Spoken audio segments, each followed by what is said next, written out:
For our top domestic story this hour, we ask why the U.S. government can't handle blowback from its wars of aggression and neoliberal policies. As you may have heard, the Temporary Protected Status, or TPS program, is soon slated to expire, and the Trump administration has opted not to renew it for 98% of recipients. This means that around 300,000 people from 6 different countries face imminent deportation. The In Question team thought now would be the perfect time to ask why people are fleeing those 6 countries to begin with and explain how U.S. policies contribute to the migrant crisis. The 6 countries in question: El Salvador, Honduras, Nicaragua, Haiti, Sudan, and Nepal. While most of these countries were granted protected status due to natural disasters, a closer look at recent history reveals a more complex political situation and a U.S. role in the destabilization of each. Today, we'll analyze 3 of these countries as an example. Let's start with Sudan, the only country on this list granted TPS for a civil war. It's a war in which the U.S. has played a significant role, considering U.S. support for rebels in oil-rich South Sudan goes as far back as the 1980s. President Bill Clinton took that support to the next level as The Atlantic reports, quote, U.S. attempts to support the southern Sudanese struggle have been wide-ranging. A report released by the Congressional Research Service lists actions going back to the Clinton era, including the provision of more than $20 million surplus U.S. military equipment to frontline states of Uganda, Eritrea, and Ethiopia, which the report says helped reverse military gains made by the Sudanese government against the southern rebels. The Clinton administration infamously bombed a pharmaceutical factory in Sudan in 1998, alleging the plant's owner had ties to al-Qaeda.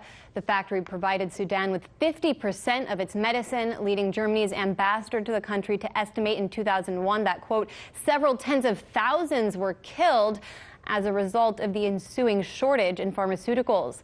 South Sudan eventually declared itself independent in 2011, winning immediate recognition from the U.S. However, its succession did not end violence in the region. In fact, in 2013, civil war broke out in South Sudan, resulting in a conflict which continues to this day and is estimated to have killed up to 400,000 people. When TPS expires for Sudanese immigrants, it's estimated 1,040 individuals will be forced to return to these dangerous conditions. Moving on to El Salvador now, where a majority of TPS recipients are from. While the country was granted TPS as a result of an earthquake in the 90s, it's developed a reputation for being extremely dangerous, and in 2016 was recognized as the murder capital of the world. U.S. intervention in El Salvador stretches back decades. In the 1980s, the U.S. government backed a brutal military dictatorship and right-wing death squads in the fight against a coalition of leftist forces known as the FMLN. The Atlantic reports, quote, more than 75,000 Salvadorans were killed in the fighting, most of them victims of the military and its death squads. Peasants were shot en masse, often while trying to flee. Student and union leaders had their thumbs tied behind their backs before being shot in the head, their bodies left on the roadside as warning to others. While the Civil War ended in 1992, the legacy of its death squads lives on in the form of gangs and cartels, which are responsible for today's violence. 195,000 Salvadorans will be forced to return to the country when TPS expires, even though the State Department issued a level 3 travel warning to visitors of the country as recently as this July. And finally, there's Haiti, a nation long ravaged by imperialist policies. When it was devastated by an earthquake in 2010, an estimated 46,000 Haitians were granted TPS. While the American Red Cross raised $500 million in the wake of the quake, no one knows where that money went. A 2017 investigation by ProPublica found only 6 permanent homes were built with those funds. What's more, even before the quake hit, WikiLeaks cables revealed the U.S. State Department sought to block minimum wage increases in Haiti, revealing the level of control the U.S. asserts over the tiny, impoverished nation. Today, Haiti is far from recovered, having since been rocked by Hurricane Matthew in 2016 and a more recent quake earlier this month, in fact. With TPS in question, we turn to Gloria la Riva. She's an organizer with the Answer Coalition. Gloria, the same segment of the political and media establishment who criticized Trump for policies restricting immigration also happen to often promote these policies which drive the crisis in the first place, which I've just described. Why is this aspect of the immigration story left out in coverage? Well, both the Democrats and the Republicans are responsible for the disaster that has befallen all the immigrants from undocumented to the TPS recipients and even to the permanent residents who have been affected by the anti-immigrant policies. But I'd like to point out that in addition to the 300,000 TPS recipients from the countries you mentioned who are threatened with deportation, that they have among them 200,000 U.S.-born citizen children. And those children and their parents will be faced with a terrible choice of whether to separate their children, allowing them to stay in the U.S. while they are deported, or force them to leave the country of their birth to be with their parents. It's this continued cruel and outrageous separation of families. Now, President Trump the other day said, if they don't want to be separated, then they should stop coming.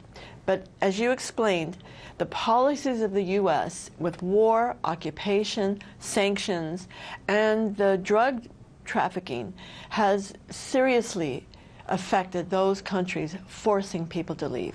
Right, and I was only able to mention a few examples due to time constraints, but you're right, the drug war is another huge contributing factor to the migrant crisis, and the other countries, which I didn't have time to really get into, Nepal, also have a history of U.S.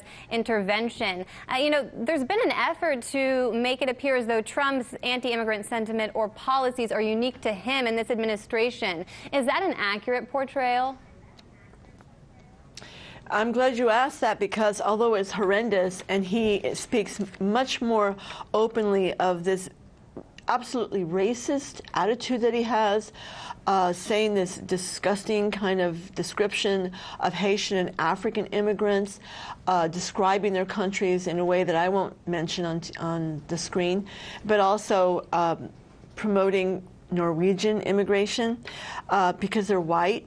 And yet the Clinton administration, with the immigration law that he signed in 1996 called the Responsible Immigration Act, it provides for much more restriction and makes it harder for those who enter the U.S. by crossing the border, those who are, quote, not interviewed when they come in, makes it much harder for them. They have to leave the country if they are found to be deportable. They have to leave for the 10-year period before they can reapply to be considered for immigration, while those who enter on a visa, presumably from Europe, and overstay their visa can actually remain while they appeal the ability to stay. That's a very calculated, racist, anti-Central American and Latin American policy that Clinton signed. So we're learning now that restrictions on migrants, but also the policies which create them in the first place, are kind of a bipartisan affair. Very briefly, Gloria, what do you say to working class Americans who support Trump's policies because they see immigrants as having come into the country and taking their jobs? Well, I think that's what Trump is trumpeting over and over, and he gets a lot of media coverage in the corporate media showing him in Mississippi and other places being cheered on when he goes on with his rants. But I believe that in many of these towns in the South and in the Southwest and throughout the country, you go into any restaurant and the workers in the back are Latin American. They're immigrants. But I believe also that many, many people have neighbors, have coworkers, have friends who are from Latin America and don't see them as the problem. In fact, many, hundreds of towns in the U.S. have been repopulated by immigrants, have made those economies grow where they were dying, have come in as a positive social force, as a working class, people who are human beings. And as I always say, and many activists, there should be no borders in the workers' struggle. Well, we appreciate you coming on to illuminate some of these aspects of the immigration debate, which are left out completely of the mainstream or by the mainstream media. Gloria la Riva with the Answer Coalition. Thanks so much. Thank you. Hey YouTube, thanks for checking out our channel. We hope you enjoyed the video. We have tons of content for you just like this. For more of RT America's one-of-a-kind news and analysis, be sure to subscribe and never stop questioning more.